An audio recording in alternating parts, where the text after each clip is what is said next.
Hey, what is going on, everybody? Welcome to the first episode of the Veteran Adventure Podcast. My name's Shawn, and today in this episode, we'll be interviewing, myself. I'll be recording 2 episodes today. Second one later. But, yeah, so let's kind of go over my little testimony, I guess, of how I found, solace, peace, whatever, in, riding dirt bikes and getting outside and adventuring. So I got out of the military after a little over 10 years in 2019. It sounds right. And when I did that, I didn't know what I wanted to do, I guess. I had a job lined up and the job's all right. It pays well, but it's not fulfilling. It's extremely mundane, very repetitive. And so I didn't know what I was missing. And I realized that when I was in the military, most days were not the same. They were, every Monday was the same. Go to the motor pool, do vehicle maintenance, and then the rest of the week could be whatever. And even though it was little whatevers, it was still different. And that's what I was, craving without knowing. I tried getting into, the veteran, video gaming community. And that was all fine and dandy. But it just didn't fulfill it for me. So I initially bought a dirt bike when I was 18. I'd finally saved up enough money to buy my own, and it was a 2001 CR 250 with a 300 big bore kit on it, is what the guy said. I didn't know any better. And so I bought that. I rode it a couple times. Didn't really know what I was doing on it, but then I went into the military, and before I did that, I sold it to buy my wife's engagement ring and just kind of have a little spending money before I left. So then, a decade goes by or whatever, and finally get a good job, making good money, making double the money that I made as a staff sergeant in the Army. I'm like, you know what? It's time to get another dirt bike. And I bought a 2014 YZ 250, and I missed that bike. This is such a good bike. And that was it. I was like, there's nothing else that I want to do than ride dirt bikes. And so I'm riding. I'm like, all right, I'm going to try and ride a motocross track. My third time riding that bike, I took it to Skyline MX, and I was surprised I did not get hurt. I whiskey throttled over some jumps a couple times. I tried clearing. I think it's like an 80-foot step up, and I made it about 2/3 of the way up. Cased it super hard, and almost went down. I just remember landing. My arms just turned to freaking jello. But I stayed on the bike, didn't crash, and didn't get a serious injury. I don't think it really hurt almost at all. I think it just more of, did the pucker factor for me. So then I rode sand dunes on it. I rode some mountains, and that was a rough ride. The one time I went and rode in the mountains, we had just gotten off work. We were on nights. So I had no sleep, no food, super dehydrated. And we go and ride. It's pretty hot too. We go and ride. I'm still like not good at riding, especially like clutch control, all this other stuff, and I just had a terrible time. And by the end of it, like I was pissed. And my friends I went riding with, they're like, "Are we still friends?" It's like, "Yeah, dude. I want to go home." Because I ended up crashing pretty hard when we were heading back. I was trying to dodge a tree branch that went into a turn, and so I leaned my head over, and the next thing I know, I'm like at the end of that turn. I essentially completely missed the turn. I'm at the end of it. I pull the clutch in, freaking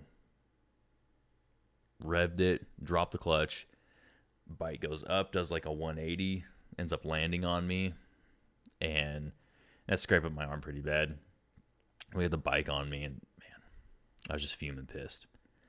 So I ended up selling that bike because I wanted to get a 450. And by the time that I had sold it, I'd gotten better. But I thought we were going to be riding dunes a lot more because that summer when I had gotten that bike, we rode dunes quite a bit. And so I was like, I want something fuel injected, electric start, and with power so we can ride sand. And so I ended up trading a guy almost straight across. I think I gave him like $500 for his 2018 YZ 450F. And that thing only had 29 hours on it. Like it's a brand new bike almost. And that was the first year that the ECUs could actually like keep track. Well, I guess you could monitor from your phone. That was the first year of that. But you could see that the ECU would keep track of essentially how old the bike is and how many hours were on it. So I was able to verify that it was very low hours. My bike had about 60 hours. And I don't ride super hard. Like I'm not a professional. I'm a moron on a bike. And so get that bike. I do a season with it, and it's a ton of fun. I love that bike. But it just wasn't what I wanted. I kind of stopped riding with those people. Not because I don't want to ride with them, is because they started just getting into other things. Like my buddy, he bought a Can-Am. And so he wants to take his whole family out. And I'm like, dude, I get that. I wish my family liked that, but they don't. And that's cool. So, like, this is, something for me. So I ended up buying, a bigger tank for that YZ. And you can only go so big on it because of the way that bike is built. The airbox is up front, so there's not a lot of room for a big tank. And the tank sits just behind the airbox and goes under the seat. So you're really limited. And then to put a bigger tank on it, you would have to do like a FX conversion. So that means you'd have to get a new fuel pump. Those are like $700. Then you could put, I think it's like a 2.4 gallon tank on it. Anyways, it wasn't the platform to build a like light adventure bike like I wanted. So I ended up selling it, and I picked up my current bike, which is the 2019 CRF 450L, and then I think it's the next year they turned into the RL, which meant absolutely nothing. They just added a letter to it. Changed nothing. And that's where I'm at now. And this thing is totally set up for it. It's got a big 5-gallon tank, like a little nav tower thing with a windscreen. I can charge stuff on it. It's it's street legal. It's a dual sport. So got that going for it. It's got C concept seat. What else? It's got a slew of crap. I've done I did a walk around of it on my YouTube channel, which I'll throw in the link below.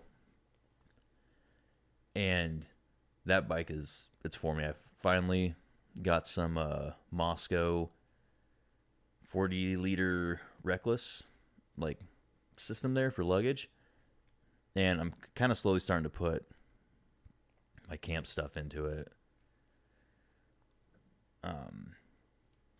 So it is just, it's like perfect for me. I don't want a big 600-pound adventure bike. Like, that's not me. I don't like riding like that. I had a Harley at one point in time when I was stationed at Fort Hood, which if you can avoid that place, do it. Don't go there. So I got all that set up for it, and it's a lot of fun. It's done everything I've asked it to do. It's like it's fully built. The guy I bought it from probably sunk. He's probably got about 15 grand into that bike, from like the initial purchase of the bike because he bought it new to all the crap that he put into it.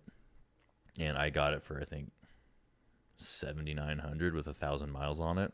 It hasn't even had its second oil change, which now I need to change the oil on it. But yeah, man, he hooked this thing up, and I got to reap the benefits of it. I got it for a steal. But where it, comes in for me is I have the freedom to go explore the mountains, which the mountains are really close. I can drive an hour, be in the mountains. Or I can explore the desert, which is essentially my own backyard. It's like a 2-minute ride.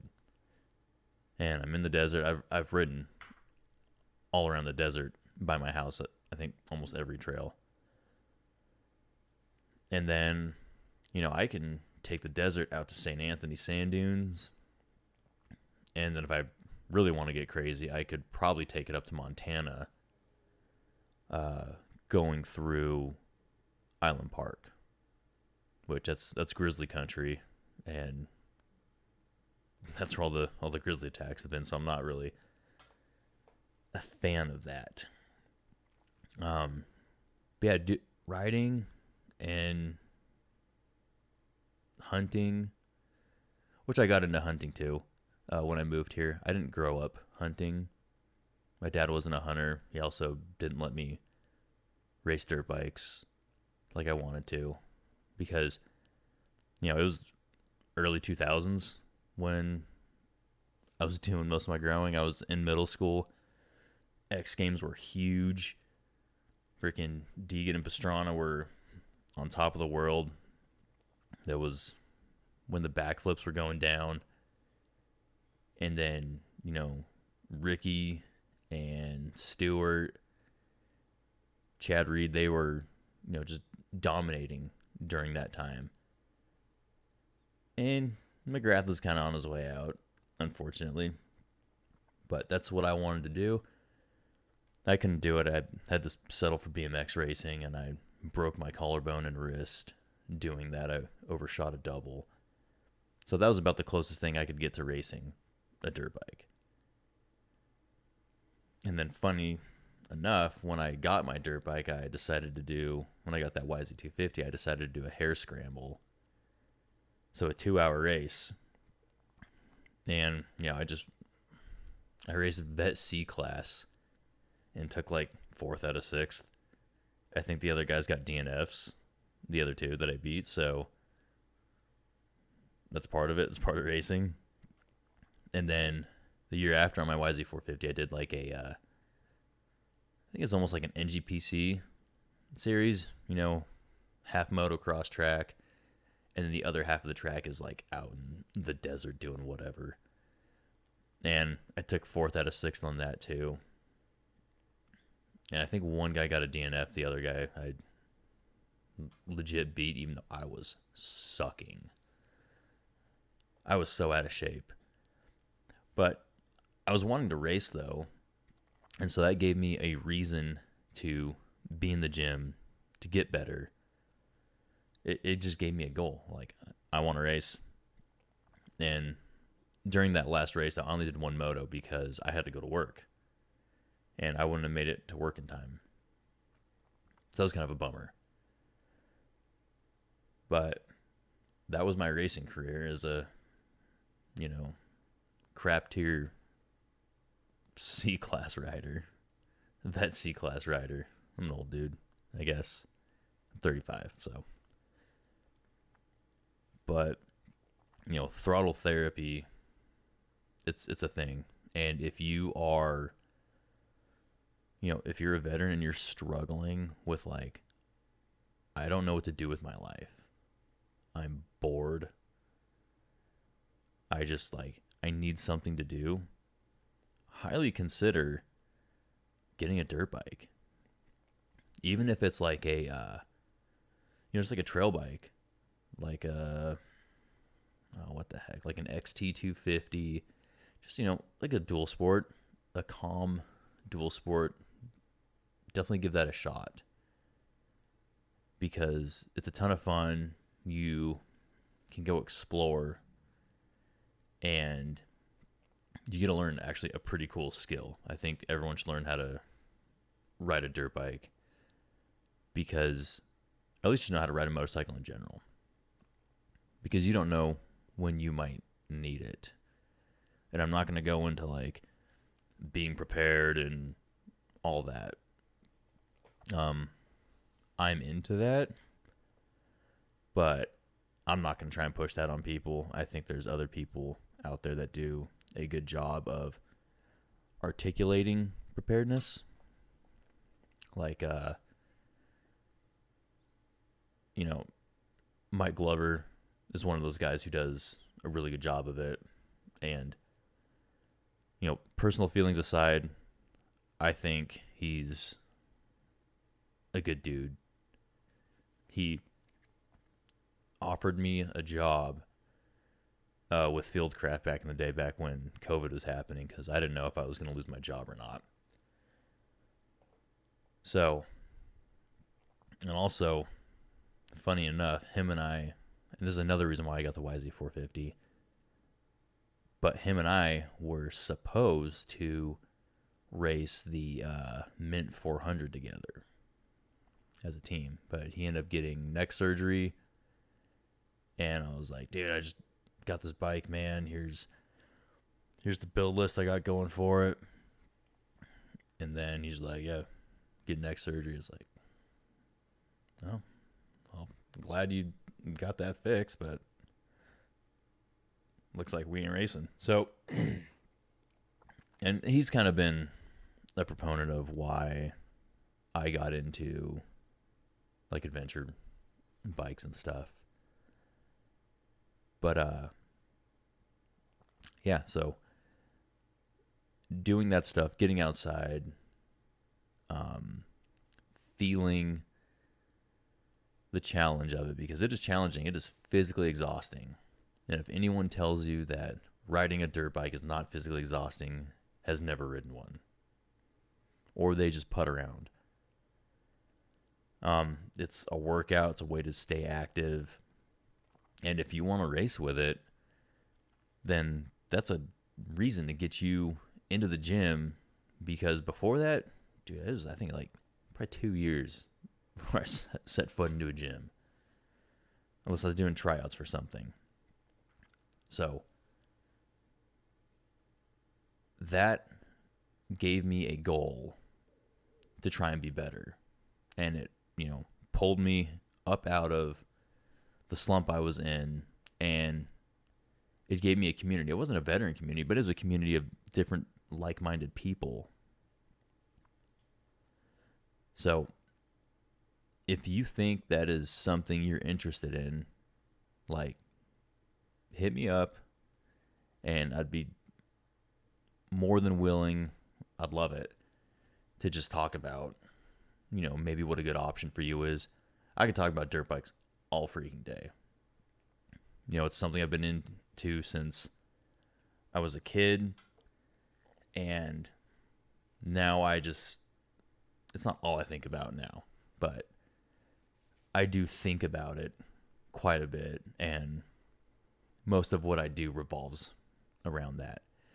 But with the Veteran Adventure Project, this is to help get veterans just outside. Just go outside, guys. Like, get off the booze. Get off whatever drugs you're freaking being pushed to take. And get outside. Like, I was taking stuff for really bad headaches that I was getting. And then I had depression, I had anxiety. And once I started writing, and there's also some wellness that goes into that too. But once I started writing, like, gone. It was gone. And it's the best feeling. So, anyways, I got another episode of the podcast I'm filming today, later on, hopefully. And I'm only going to be interviewing veterans on here because that's what we're geared towards. That's who I want to support and help and, tell their stories.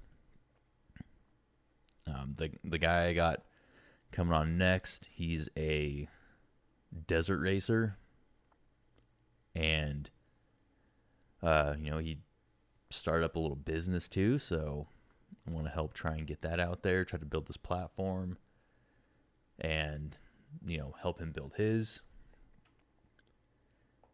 And we're just trying to showcase veterans and get them to tell their story about how motorcycles, it's mostly motorcycles, have helped them. So, if you guys like this episode here, please feel free to sub to it or sub to the channel. I'm going to be throwing it up on, I guess I got to get a Spotify account now.